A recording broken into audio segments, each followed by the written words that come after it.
Andy, that was a very fulsome collection of accolades on the screen there. What does it mean to you to have the people you've played against and known as friends over a long time to say those things about you, and how much will you miss all that? Yeah, I mean, I think that's one of the things that, I mean, in many ways has been nice and something that I'll look back on. Is that although we've been extremely competitive with each other and played in big matches, in all of the slams and Olympics and things like that, that I do think there is like a genuine respect between all of those guys, and people that, I have their numbers, we message from time to time and stuff and congratulate each other, and that's something that I'm sure when we finish playing, we'll remain friends. And that's important at the end of the day. Just wondering, Andy, because there was obviously the on-court interview where you were sort of not writing off your chances possibly of coming back. I wonder if it took you aback at all, sort of seeing this. There seems a lot of finality about that video montage. Well, I mean, I have basically two options, and one is to take the next 4.5 months off and then build up and, play Wimbledon, which,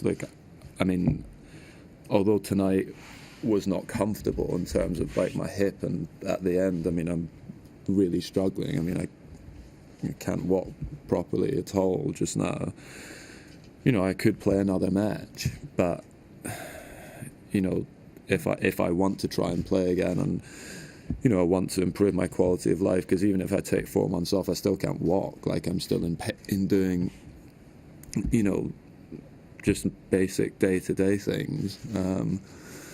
But having an operation like that, there's absolutely no guarantees that I'd be able to play again, and I'm fully aware of that. It's a really big operation, and there's no guarantees that you can come back from that. But there is the possibility, because guys have done it before, like Bob Bryan's doing it just now. Some other athletes have given it a go.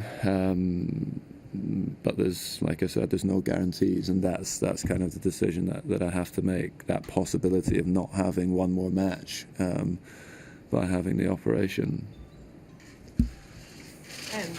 So it sounds like you are thinking maybe that you will go ahead with the operation.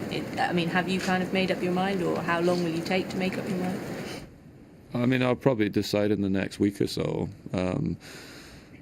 But that's what I was saying the other day, that this might be my last match, because if I go ahead with the operation and I don't recover well from it, then I don't play again, and I'm aware of that, and that is the decision that I have to make, that it will improve my quality of life, and I'll be in less pain doing, just normal things like walking around and putting your shoes and socks on and things.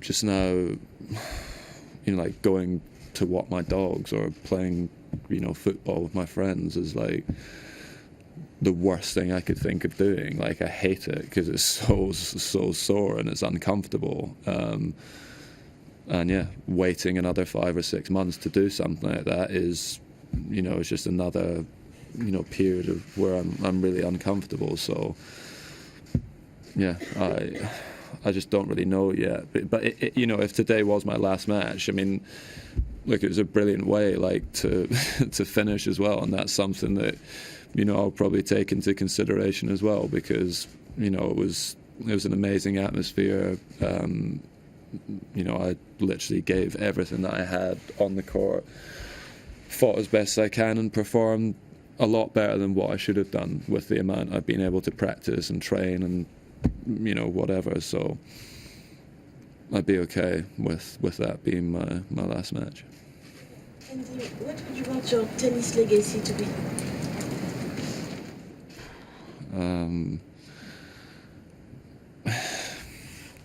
I don't know.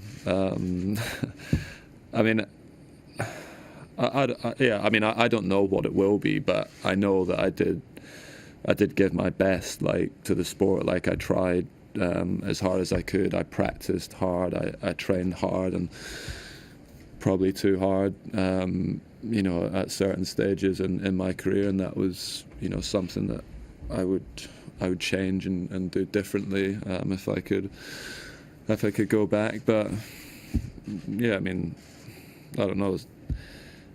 Like some people have said, like the last few days, like got everything out of my game and stuff. But you know, I feel like I should have done better, and I could have done things differently. And there's matches here, for example, that I would love to play again and have another opportunity to do that. So I don't know what it will be, but I have tried my best. Andy, can you just sort of describe the moment at 5-1 in the fifth when the crowd rose to acknowledge you and you sort of saluted them as well? And did that sort of seem like the emotional biggest moment of the match to you? And did that make because you came into the interview afterwards saying you actually were feeling like you were able to hold it together, and I'm wondering if you sort of had let it out earlier in that moment. Yeah, I mean, obviously, yeah, that moment, yeah, it was kind of. Yeah, I was emotional at that moment. You know, it was cool. I don't think I've had that before in any matches. I don't know if when I came to serve to Wimbledon for Wimbledon, that I don't know if that happened, but yeah, look, it was brilliant, and the atmosphere of the whole match was amazing. I loved it, and I'm really appreciative that, like, the people gave me that atmosphere to play in. Yeah, I really enjoyed it. How, as you contemplate your retirement and you had this competitive experience, how do you explain to your children what their dad has done? Well,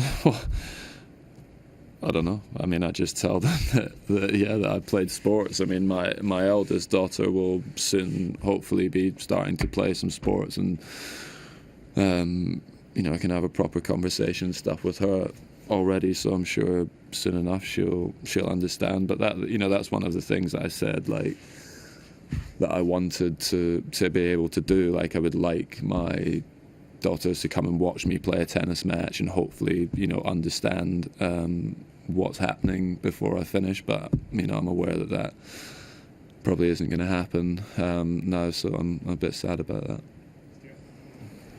And since Friday, obviously there's been this outpour of messages from everyone online and everything to you, and I'm assuming a lot of people reached out as well. Can you just tell us how the past couple of days have gone for you, and how did you get to read all that, or did you try and avoid that until the match? It's kind of tough to avoid everything. I mean, I got a lot of messages from, you know, players, like coaches, you know, my friends and family, obviously, and, you know, actually once I chatted to, you know, to you guys, although it was difficult for me, like, I felt a lot better, because, you know, for like the last 18 months, it's like, you know, I was struggling a lot, but there's also, you know, when you're going to compete, you want to be positive and optimistic about things, because you don't want to be telling your opponents, like, and the guys you're competing against, how bad you're feeling. So you get lots of people coming up and saying, "Oh, how are you getting on?" and players and coaches and stuff, and you kind of, you know, you sort of say, like, "Yeah, you're doing okay and getting better and such," but, you know, actually, you know, you're really struggling. And, you know, that was kind of the first time I'd kind of come out and let everyone know how bad it's been and tough, and I felt a lot better after that. But obviously, like, the reaction, I was really surprised. I, like, genuinely was not expecting it to be like that at all, and yeah, it was really nice. Andy, if you do go ahead with this operation, have the doctors told you how long the recovery time is, how long the rehab time is, what sort of time frame you're looking at? It's not really. It's not based on time, really.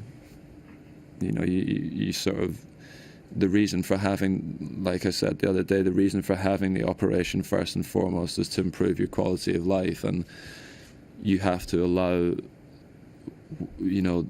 bones to heal and muscles to recover properly to give the operation the best chance of improving your quality of life. So me, trying to get on a tennis court after 2 months and stuff just because I'm trying to get ready for Wimbledon might not be the best thing for my health in the future. So I need to kind of, if I have it, like, just let it be and do the rehab properly and respect like healing times and not rush anything. So I mean,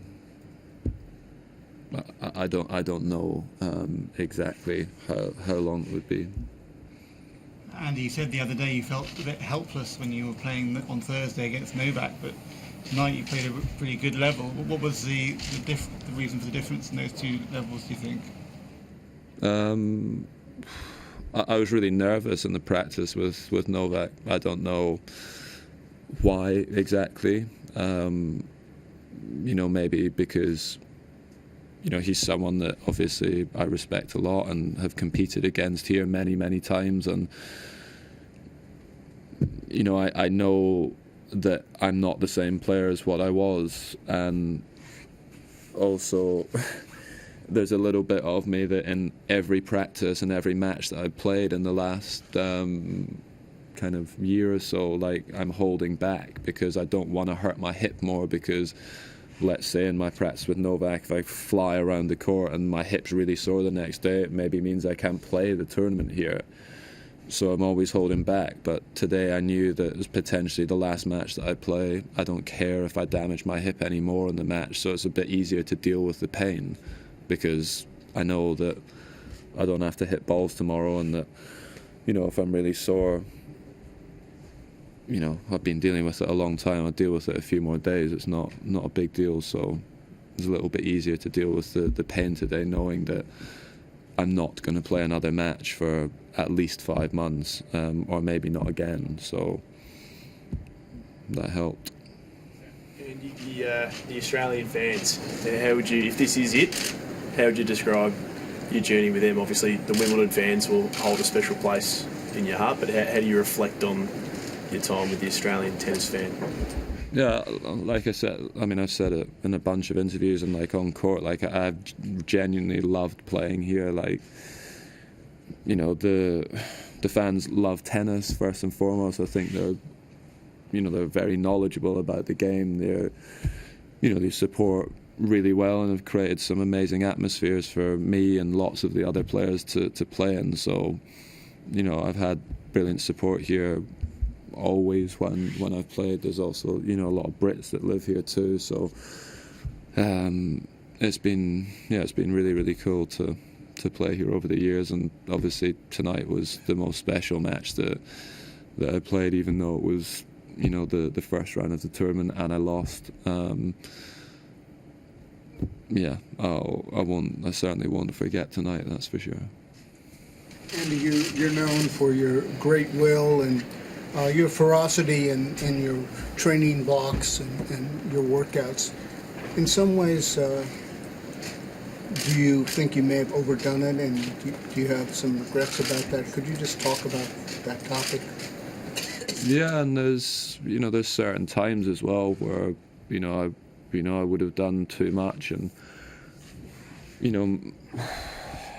I think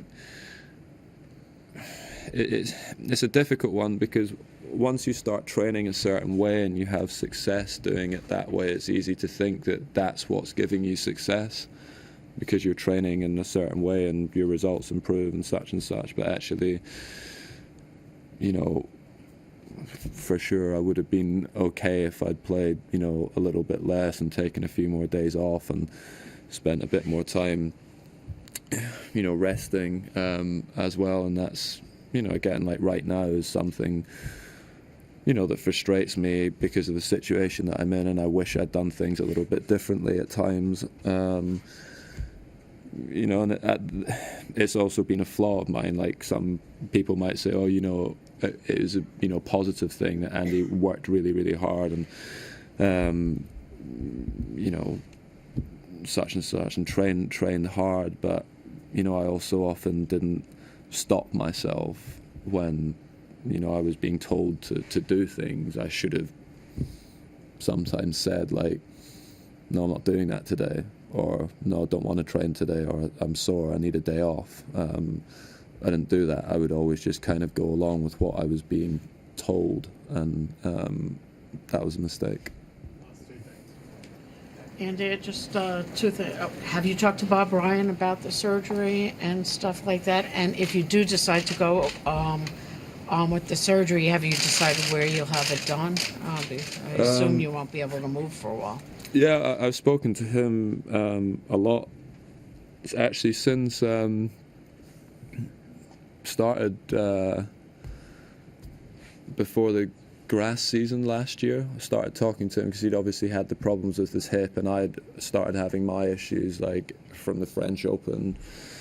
And yeah, we kind of chatted a lot about it. I spoke to his brother as well, Mike, who also had some hip issues kind of earlier on in his career, and yeah, I've chatted to both of them, you know, quite a bit, and obviously Bob kind of more recently, because I was interested to know how he was doing, like after the operation, and how he felt. So I've spoken to him, you know, quite a bit, and yeah, he's fairly optimistic about how he's feeling. I mean, he's only like 5 months into kind of rehabbing, and he told me that he had, you know, he didn't do the rehab as well as he could have done early on. So be interesting to see how he gets on.